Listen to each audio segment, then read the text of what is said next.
Hello subscribers, hello YouTubers, hello any new visitors to our YouTube channel. My name's Tom, I repair mobility aids. Today we're having a look at our Pride Air 2. Customer says no power, don't have any power coming to the joystick. We're working fine at the sync, switched it back on to move away, no power, nothing happening at all. So what we're going to do today is we'll do a bit of fault finding to see why we don't have any power. They said they tried to put the battery charger in and still no power. So on the phone to me, I'm going to bring you my chair, please sort it ASAP because that's the only chair I've got. Bar NHS one which she doesn't like, so she's using that now. Just before we get going, I was wondering if you guys can do me a favour and just below comment for me what country you're from. England. We send parts over to America, Australia, Netherlands, all over the bit, Spain, France. So if you could just put down below a quick comment from what country you're coming, just so I know whereabouts our videos are going out to. Okay, let's get started. So switching it on, nothing happening. So the first thing I usually do is to check the circuit breaker or put my voltmeter on here. Okay, so if you don't know where the circuit breaker is, what you need to do is always usually close to the batteries, and some batteries actually have fuses on them. So this particular one on the Air 2, the Pride one, circuit breaker is on the back here. So let me just take the cover off.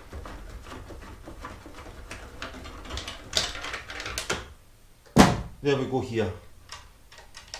So I presume you'd be able to reach it from underneath the cover here. At least you can see it here, and that will pop out about 1/4 of an inch. So it's not out, I didn't push it back in, but sometimes people think no power, let's go and buy new batteries. First of all you do is get yourself a voltmeter, DC voltmeter, and have a wee check to see where the problem is. Right, so that's the shroud off. We put a voltmeter to DC voltage, which is that one there, and what I do is put them in the two outside holes where the battery charger would go.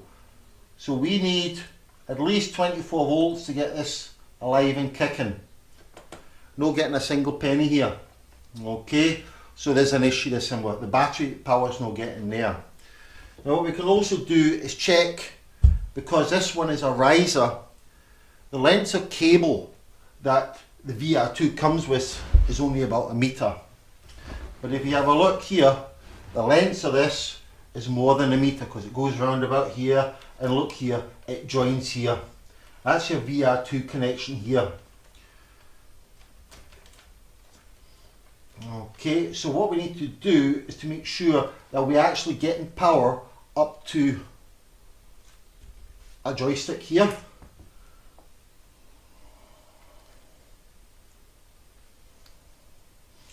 So we're not getting any power here either. There's no power coming on the voltmeter. So let's have a look at the batteries.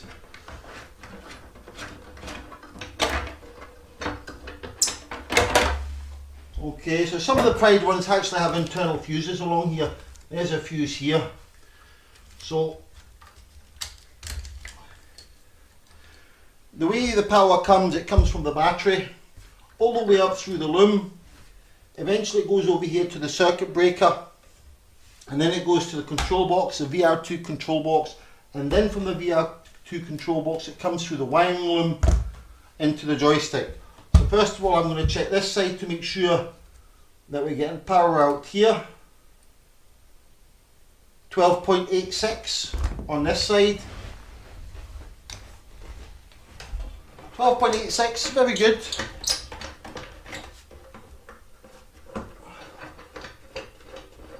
I would say it's nearly fully charged at that. Usually I get up to 13 volts. We'll dismantle this side here.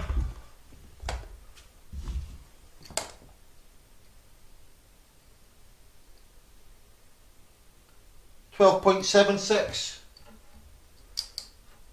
So we know there's power in the battery, so wiring loom comes in here, then it splits off and then the join here on the circuit breaker. So my next port of call, following the power that I know is there, is a VR2 controller here. Now I need to take the plastic front shroud off to get to the connections here, which I will do. Right, now what I'll do is I'll take the front panel off to remove these tricky screws that are located in here. That's one.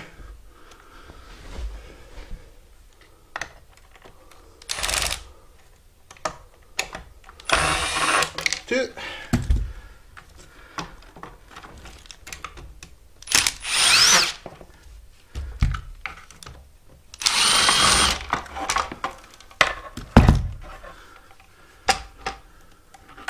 That's the light connections here. Plenty of plastics. Right, so now connected up to the power. This is the power one. Okay, the main power one. So really we should have about 20 odd volts here. Let's have a look.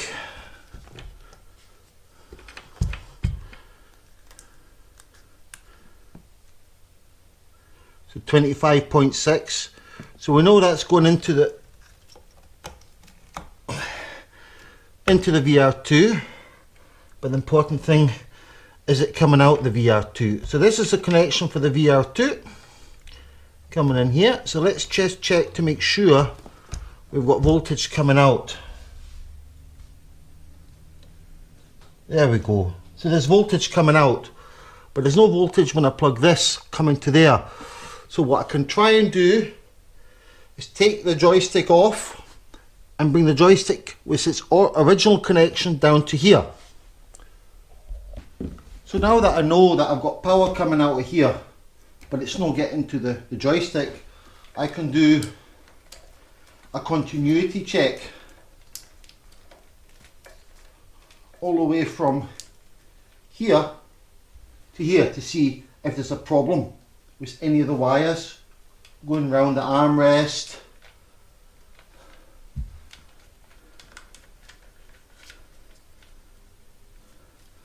That's the one going to the controller, and the other one, let's see where I get.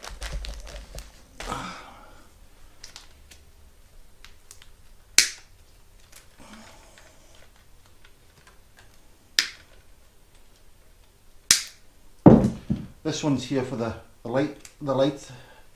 lighting circuit. Or is it? No, that one here is actually for the riser.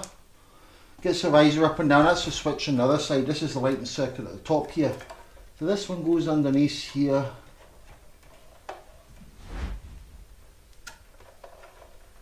By here. That goes right underneath here. Right, so let's, how far back does it go? It comes out here. That's the wires here. That's going to be some hard wire. So let's do continuity check on the wire just to make sure it is that wire. But what we could also do is take this connection, of course, and plug it in there to see if it will work. But continuity, that's that there. Again, double check to make sure it's working alright. And we do our continuity with our wires.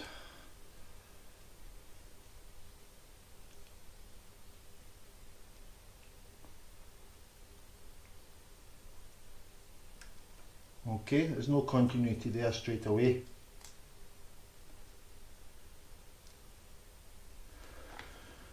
Next one.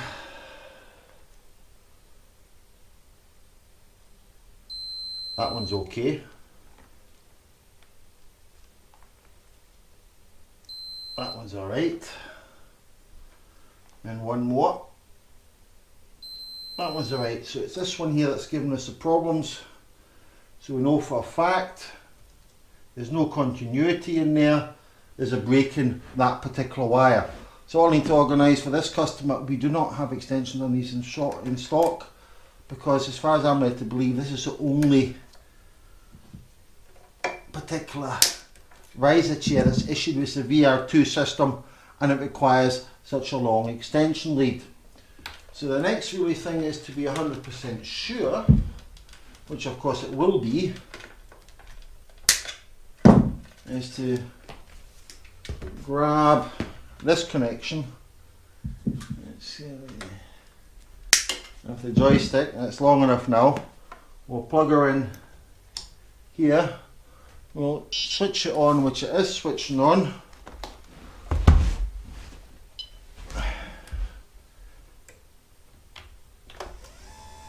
And that's our problem. This is a faulty cable, it's the extension cable, the VR2 extension cable. Now when I was operating the chair up and down, you heard a lot of beeping noises. Now because this chair is a riser chair, it's got lots of sensors on it. So you can use this particular one, you can use it to rise either by pressing this button here and it will go up. If you press it again, it will stop. When it gets to a certain height, the micro switches will let the person know that it's up high and the chair won't go as fast. Now this particular chair has got lots of micro switches. There's one at the back for the riser.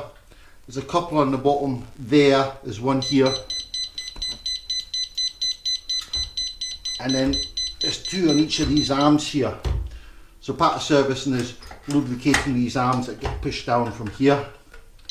Okay, so that's what all the beeping noises are. And you may get that sometimes, that you'll hear that noise, and that's the reason. So it's always handy to check the micro switches, so it shouldn't really beep when it's down.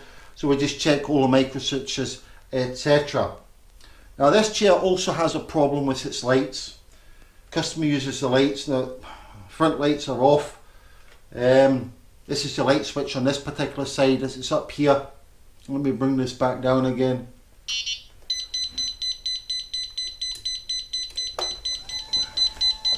You can actually bring it down with the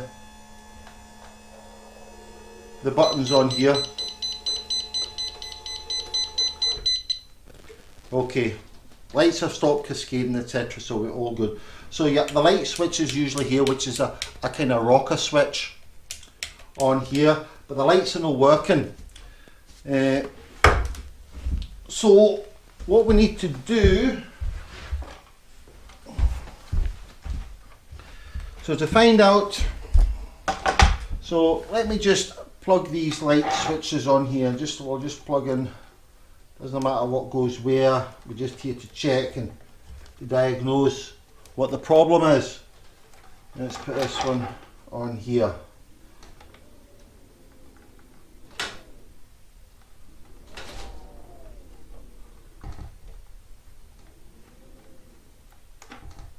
Going like that, right, that's it on. The lights are wee LEDs here, it's got lights front and back.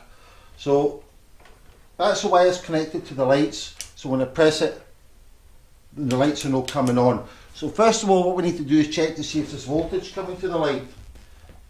On this particular one, it's got a wee printed circuit board PCB at the back. There's your voltmeter to DC, and what I'll do is I'll remove the connection for the lights. This is to the light switch, and plug it in here. Now what we need is voltage. Okay, we're getting 23.69 volts. So I know I'm getting voltage here, but when I apply the switch, there's nothing happening, there's no join. So what I can do, I've got my wee linkage here, and I can join these together to make sure, to double check, join the continuity. Now that's the lights on, the front ones are on, the back ones, so I know it is a problem with the switch. Okay, so I can order a switch for this as well as the lifting loom. Okay, so light on and off, there we go. So I'll order a switch when I'm at it.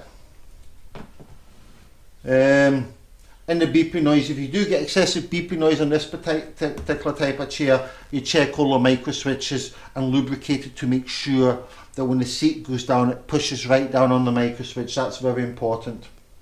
This was an easy repair, and the problem, as you've seen when we're fault diagnosing here, was one of the 4 wires here has got broken somewhere.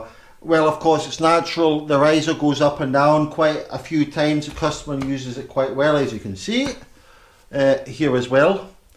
So that is a cause. Eventually wear and tear sets in and the cable's broken. So as I say, work back from the joystick, batteries, to the power module. From the power module, if there's power going in, there should be power coming out. Let's switch this off. There should be power coming out, so you need to check that. Okay, so all in all, an easy fault finding, but with all due respect, it's not going to be that easy putting it all back together again, because the loom has to be fed through this linkages here.